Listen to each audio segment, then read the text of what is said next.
नमस्कार दोस्तों, आज हम डॉक्टर अब्दुल कलाम जी के बारे में जानेंगे। तो आज की मोटिवेशनल स्टोरी को शुरू करते हैं। भारत के परमाणु ऊर्जा क्षेत्र में अहम किरदार निभाने के कारण अब्दुल कलाम जी को भारत का मिसाइल मैन भी कहा जाता है। परमाणु हथियार कार्यक्रमों में सम्मिलित होने कारण डॉक्टर अब्दुल कलाम जी को भारत का सर्वोच्च नागरिक पुरस्कार भी प्रदान किया गया था। हालांकि अब वो हमारे बीच नहीं है, लेकिन भारत देश उनके द्वारा किए गए कामों, योगदान और राष्ट्रपति के रूप में उनके कार्यकाल को हमेशा याद रखेगा। अब्दुल कलाम जी का जन्म तमिलनाडु में रामेश्वरम के तमिल मुस्लिम परिवार में 15 अक्टूबर 1931 को हुआ था। इनके पिता का नाम जैनुलाब्दीन था, जो पेशे से नावों को किराए पर देने और बेचने का काम करते थे। कलाम जी के पिता अनपढ़ थे, पर उनके विचार आम सोच से कहीं ऊपर थी। वो उच्च विचारों के धनी व्यक्ति थे और अपनी सभी बच्चों को उच्च शिक्षा देना चाहते थे। इनकी माता का नाम असीमा था, जो एक घरेलू गृहिणी थी। अब्दुल कलाम कुल 5 भाई बहन थे, जिसमें 3 बड़े भाई और एक बड़ी बहन थी। जब अब्दुल कलाम का जन्म हुआ तब इनका परिवार गरीबी से जूझ रहा था। परिवार की मदद करने के लिए डॉक्टर एपीजे अब्दुल कलाम ने छोटी सी उम्र में ही अखबार बेचने का काम शुरू कर दिया था। स्कूल के दिनों में वो पढ़ाई में सामान्य थे, परंतु नई चीजों को सीखने के लिए हमेशा तत्पर रहते थे। चीजों को सीखने के लिए वो हमेशा तैयार रहते थे और घंटों पढ़ाई किया करते थे। गणित विषय इनका मुख्य और रुचि वाला विषय था। डॉक्टर एपीजे अब्दुल कलाम जी की प्रारंभिक शिक्षा Schwartz higher secondary school Ramanathapuram, Tamil Nadu से मैट्रिक की शिक्षा प्राप्त की। स्कूल के दिनों में वो अपने एक शिक्षक से बहुत ज्यादा प्रभावित थे, जिनका नाम अयादुरे सोलोमन था। उनके शिक्षक का मानना यह था कि ख्वाहिश, उम्मीद और यकीन को हमेशा अपने जीवन में रखना चाहिए। इन मूल मंत्रों पर काबू करना बहुत जरूरी है। इन 3 मूल मंत्रों के कारण आप अपनी मंजिल को बिना किसी परेशानी के पा सकते हैं। इन मूल मंत्रों को अब्दुल कलाम जी ने अपने आखिरी समय तक अपने जीवन में कायम रखा। अपनी प्रारंभिक शिक्षा पूरी करने के बाद डॉक्टर एपीजे अब्दुल कलाम ने तिरुचिरापल्ली के सेंट जोसेफ कॉलेज से 1954 में भौतिक विज्ञान में बीएससी की डिग्री प्राप्त की। इसके बाद 1955 में वो मद्रास चले गए। कलाम जी को लड़ाकू पायलट बनना था, जिसके लिए उन्होंने institute of technology in aerospace engineering में शिक्षा ग्रहण की। परंतु परीक्षा में उन्हें 9वां स्थान मिला, जबकि आईएफ ने 8 परिणाम घोषित किए, जिसके कारण वो सफल नहीं हो पाए। स्नातक की पढ़ाई पूरी करने के बाद डॉक्टर एपीजे अब्दुल कलाम एक प्रोजेक्ट पर काम करने लगे थे और प्रोजेक्ट इंचार्ज ने रॉकेट के मॉडल मात्र 3 दिन में पूरा करने का समय दिया था और साथ में ये भी कहा था कि अगर यह मॉडल ना बन पाया तो उनकी स्कॉलरशिप रद्द हो जाएंगी। फिर क्या था, अब्दुल कलाम जी ने न रात देखी, ना ही दिन देखा, ना भूख देखी, ना ही प्यास देखी। मात्र 24 घंटे में अपने लक्ष्य को पूरा किया और रॉकेट का मॉडल तैयार कर दिया। प्रोजेक्ट इंचार्ज को विश्वास नहीं हुआ कि यह मॉडल इतनी जल्दी पूरा हो जाएगा। उस मॉडल को देखकर प्रोजेक्ट इंचार्ज भी आश्चर्यचकित हो गए थे। इस प्रकार डॉक्टर एपीजे अब्दुल कलाम ने अपने जीवन में कई चुनौतियों का डटकर सामना किया। स्नातक की पढ़ाई पूरी करने के बाद कलाम जी ने रक्षा अनुसंधान और विकास संगठन में एक वैज्ञानिक के रूप में शामिल हुए।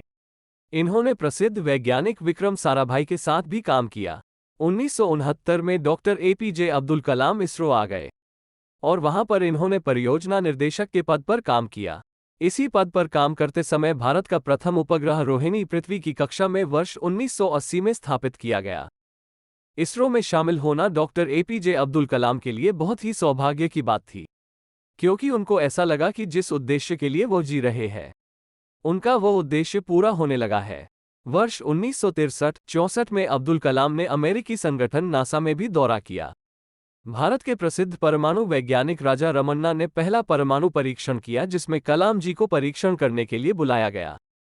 1970-1980 के दशक में डॉक्टर अब्दुल कलाम अपने कार्यों की सफलता के कारण देश के प्रसिद्ध वैज्ञानिक बन गए और ख्याति बढ़ने के कारण उस समय की प्रधानमंत्री श्रीमती इंदिरा गांधी ने अपने कैबिनेट की मंजूरी के बिना ही कुछ गुप्त कार्यों के लिए अनुमति दी थी।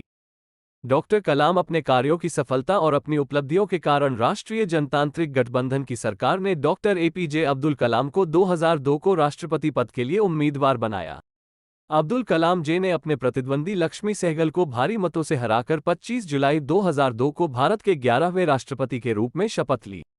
डॉक्टर एपीजे अब्दुल कलाम एक ऐसे राष्ट्रपति हैं जिनको राष्ट्रपति बनने से पहले भारत रत्न का पुरस्कार मिल चुका है। अब्दुल कलाम से पहले 2 और राष्ट्रपति डॉक्टर जाकिर हुसैन और डॉक्टर राधाकृष्णन को ये भारत रत्न का पुरस्कार भी मिल चुका है। राष्ट्रपति के दायित्व से मुक्ति होने के बाद डॉक्टर कलाम ने कई शैक्षणिक संस्थानों में मानद फेलो व एक विजिटर प्रोफेसर बन गए थे। उन्होंने बनारस हिंदू यूनिवर्सिटी में जैसे मानी यूनिवर्सिटी में भी सूचना प्रौद्योगिकी में कार्य किया। डॉक्टर कलाम जी हमेशा से ही देश के युवाओं के लिए प्रेरणा स्रोत रहे हैं। डॉक्टर कलाम जी हमेशा से युवाओं के भविष्य को बेहतर बनाने के लिए कई तरह के प्रयास करते रहे हैं। अब्दुल कलाम जी का उद्देश्य ये था कि वो भारत से भ्रष्टाचार को हटा दें।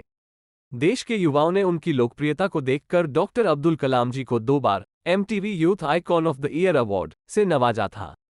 डॉक्टर अब्दुल कलाम जी ने अपने विचारों को अपनी 4 किताबों में भी डाला है, जिनके नाम इस प्रकार है: India 2020, a vision for the new millennium, my journey, ignited minds unleashing the power within India.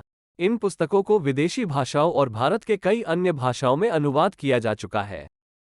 27 जुलाई 2015 को डॉक्टर कलाम जी 84 साल के उम्र में भारतीय प्रबंधन संस्थान IIM शिलोंग में रहने योग्य ग्रह पर अपना विचार व्यक्त कर रहे थे, जब उन्हें कार्डियक अटैक हुआ और वो वहीं बेहोश हो गए।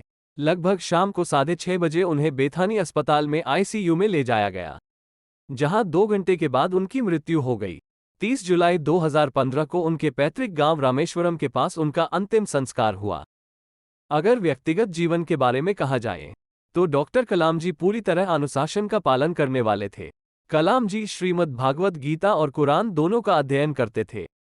भारत को विकसनशील देश से विकसित देश बनाने का उनका बहुत बड़ा सपना था। बच्चों और युवाओं के कलाम जी हमेशा से ही प्रेरणा स्रोत रहेंगे। इस प्रकार आज हमने डॉक्टर APJ अब्दुल कलाम जी के आत्मजीवन के बारे में बताया। आशा करते हैं आपको डॉक्टर अब्दुल कलाम जी की बायोग्राफी पसंद आई होगी और आप इसको अपने दोस्तों से शेयर करेंगे।